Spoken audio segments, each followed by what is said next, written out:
अपन आत्माओं जैसे ये हमारे एक बीमारी ला रखी है इन नकली गुरुओं ने कि जैसे आप जी का कोई भी घर का सदस्य मृत्यु को प्राप्त हो जाता है, फिर उसके शरीर को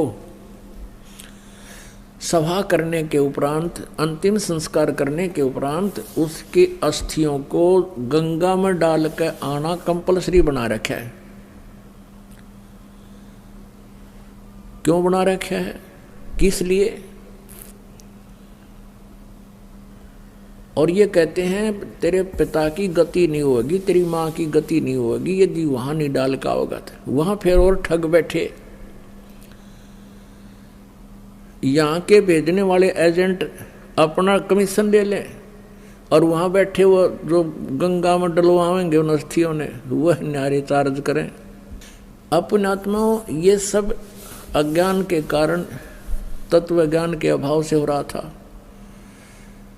अब क्या होता है, जैसे एक व्यक्ति किसी किराए के मकान पर रहता है और उसको मकान मालिक कह देता है भाई मकान खाली कर दे, मुझे आवश्यकता है, तो उस समय वो छोड़ना जी ना करता। और इस मकान में तो यू अपना मान रहा, अपना पर्सनल मान रहा है, इसमें इस मकान में तो यू कई सैकड़ों वर्ष रहता है, तो इस मकान को ये छोड़ना नहीं चाहता, अपना मान बैठता है। उधर से भक्ति ना करने से ये प्रेत बन जाता है। प्रेत बनते ही इसका जो भी अकाउंट है जाते इसको मिल जाता है, कौन सी योनि प्राप्त होनी है, ये भूत बन जाता है। और उधर से क्या होता है कि वो घर वाले उनको फूक देते हैं, सवा कर देते हैं, तो वापस वो अपने घर पर आता, वो प्रेत बन के। अब घर वाले तो उसको देख नहीं सकते, उसमें आवाज नहीं, वो सुना नहीं सकता, वो वहां धक्के खा के फिर देखता मेरा शरीर कहाँ है, वो जाता शमशान घाट पे। तो इतना इसको ज्ञान होता है प्रेत को कि ये अस्थि मेरी है, ये नहीं है।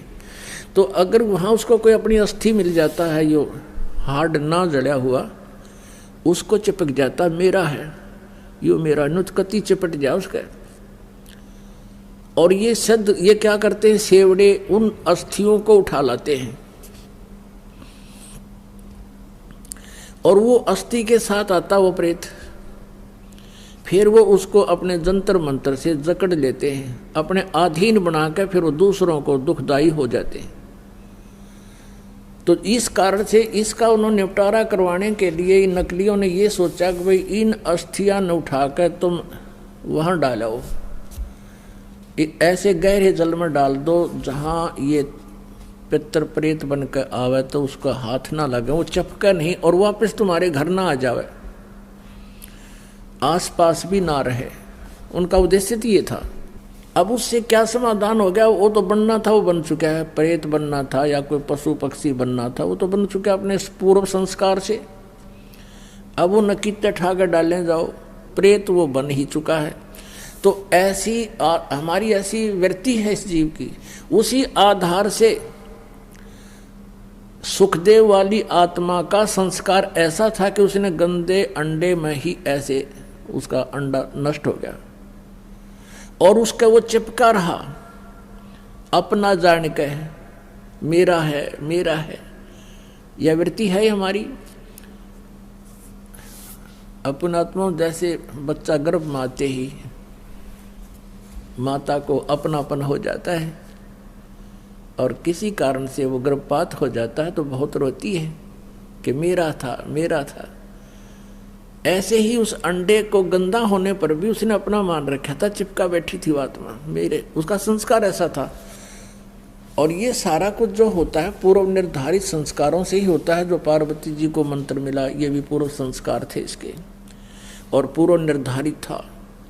अब केवल कबीर परमेश्वर ही उसको परिवर्तन कर सकता है और किसी पर परिवर्तन नहीं होना। तो ये सारा कुछ हुआ तो पूर्व संस्कार से, लेकिन घटना ऐसे घटी हो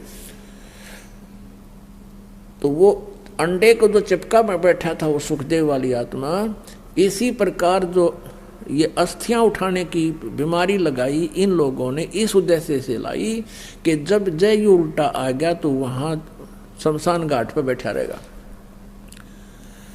और आपने देखा होगा कि भाई कई क्या कहा करते थे कि भाई ये लड़का वहां जा रहा था और इसकी ठोकर लगी किसी वस्तु का, उस दिन से बीमार है, तो यो भूत चिपटा रहा है उसके अपने अस्थि के, और उसका ठोकर लगी, फिर ये चौधरी था, फिर अब कैसे मेरा ठोकर मार दी, इसका अंडी बनाता लकड़ता ही नहीं, फिर गधा बन जाए।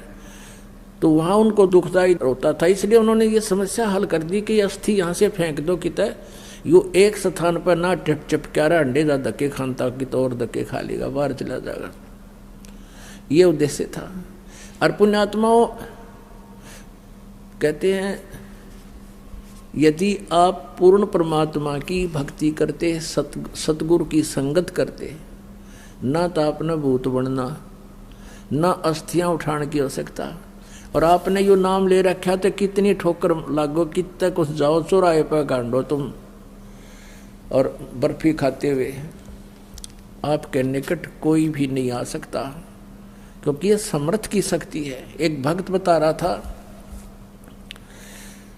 कि मैं अपनी किसान था वो, कि अपनी बहन के गांव में ससुराल में गया हुआ था, उनका ज़मीन ज़्यादा थी, मैं अपने बैल ले गया था उनकी खेत की जुताई करवाने के लिए, हेल्प करने के लिए। तो मेरी ड्यूटी उन्होंने दूसरे खेत में लगा दी, और बहन का बटेऊ जो बहनोई था वो दूसरे खेत में अपना काम कर रहा था। उस खेत के पास में एक छोटा सा तालाब था, तलैया थी, जोड़ी थी, उसमें एक छोटी सी मंडी बना रखी थी, और कोई वहाँ पर एक 5 किलो एक बेली होती थी, 5 किलो गुड़ का एक ही आइटम बना दिया करते, पेड़ा सा इतना बारा, वो चढ़ा गया वहाँ, उस वो को पीर प्यार था, पीर की मड़ी थी।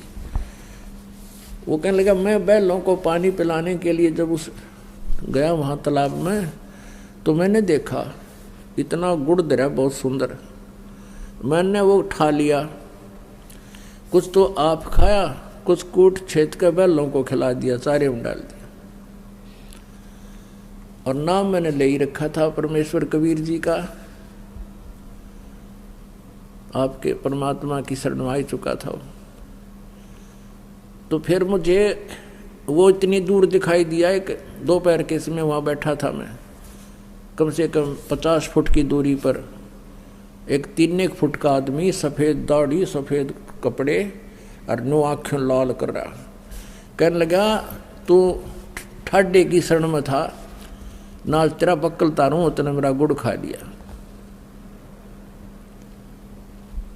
तो तगड़े की शरण में था इसलिए बच गया, ना तेरा बक्कल तारूं, तने मेरा गुड़ खा लिया। ये भूत बेटी के बाप खावे कुत्ते, उनको भी यही आभास है कि मेरा है, बस दर्द दिहाड़े मेरा हो गया भी। तो पुण्यात्माओं, आप समर्थ की शरण आ चुके हो, ये तो आपका असर करें को नहीं।